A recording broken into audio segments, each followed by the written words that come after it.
सर्वसामान्यांच्या हक्काचा आवाज जागर जनस्थान।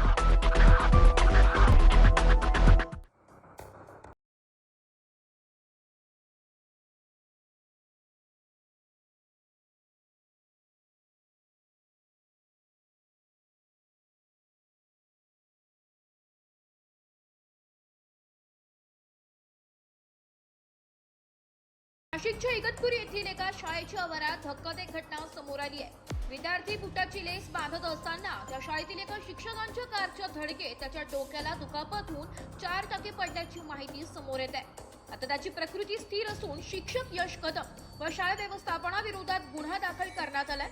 या सर्व घटनेचा